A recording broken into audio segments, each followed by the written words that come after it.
За энэ хуулийн төсөлд музейн сан хөмөргийг авах, баяжуулалт хийх, хадгалах, хамгаалах, хасах асуудлыг өшөө наривчлан оруулах ёстой юм шиг надад санагдаж байна. Одоо үнэн худал нь мэдэгдэхгүй маш олон одоо яриануд явдаг штеп. Манай энэ сан хөмөргүүд алга болоод байна. Оронд нь өөр юм оруулаад тавьчихсан байна ч гэдэг юм уу. Үнэн худал нь мэдэгдэхгүй. Тэгэхээр энийг бүр яг энэ хуулиндаа наривчилж оруулах ёстой гэж бодож байна. За мөн энэ музейн иргэн тойронд одоо ямар үйл ажиллагаа явуулах байгууллагыг одоо байгуулах газар олгож болох юм болохгүй гэдгийг хүртэл бас оруулмаар санагдах юм. Музейн хажууд янз бүрийн баар сав ч юм уу байгуулчихсан юмнууд байдаг.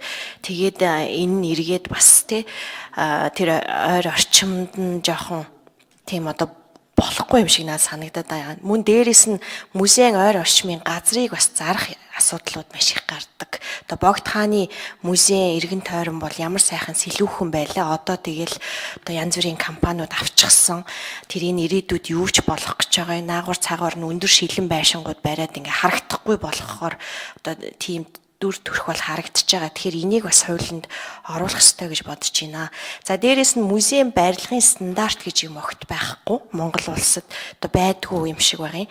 Тэгэхээр энэ барилгын стандартыг барилгын яамтайгаа бас хамтраад боловсруулах ёстой гэж би бодож байна. Тэгжээж энэ орон нутгийн жижиг аврын одоо төрлөөр нь энэ стандартуудыг боловсруулад яаж энэ зураг төсвийн хийдгийн энэ сургалтыг ч гэсэн тэр одоо шүтээстээр байгаа инженерийнхаа анги, архитекторийнхаа ангид заадаг ч юм уу юм байх ёстой гэж бодож байна. За энэ зөвлөл байдаг гэж энэ сан хөмөргийг авахтай холбоотой. Тэр энэ зөвлөлийг бол бид нар бүр энэ хуулиндаа эрдэмтэд болон одоо инженер ч гэдэг юм уу юм шаардлагатай хүмүүсийн ийм төлөөлөл байна гэж наривчилж орох ёстой гэж бодож байна. За түрүү энэ жаргалмаа гишүүн хэлж гин бид нар бас энэ хувийн хөвшлийг музейд хөрөнгө оруулахын бол бас дэмжих ёстой. Тийм учраас энэ хуультай дагалдаа татврын тухай хуулинд нэмэлт өөрчлөлт оруулахын төсөл явах ёстой. Шинээр музей барьж байгуулах, музейд хөрөнгө оруулалт хийх хандив туслалцаа өгж байгаа хүмүүсийг татвараас тодорхой хувиар чөлөөлөх ёстой. Тэгжээж бид нар энэ салбараа бас илүү хувийн хвшлийг татаж дэмжүүлнэ гэж бодож байна. За боловсон хүчний асуудал бас үнэхээр одоо хэцүү байгаа. Тэгээд энд бол би бас харамсч явдгийн соёлын урлагийн их сургууль энэ дээр анхаарал тавиагүй өнгөрсөн хугацаанд явсан.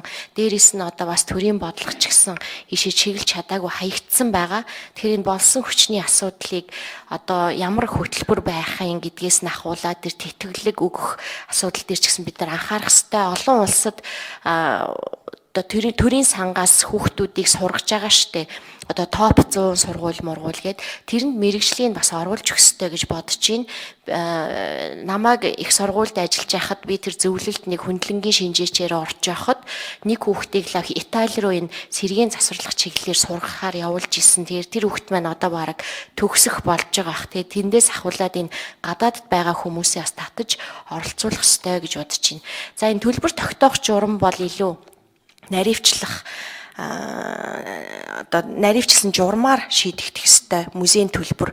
За мэдээж хувийн музейд бол өөрсдөө тэгээд тэндээ төлбөрөө тогтоочих байх. Улсын музейг бас нэг тодорхой журам бид нар гаргаж өгөх ёстой гэж бодож байна. Тэгээд дээрэс нь бас энэ байнгын хорооныхоо гишүүдийг уриалмаар байна. Бүгдээрээ нэг өдөр хүүхдүүдээ аваад одоо Богд хааны музей ч юм уу ороод нөхцөл байдалтай нь бас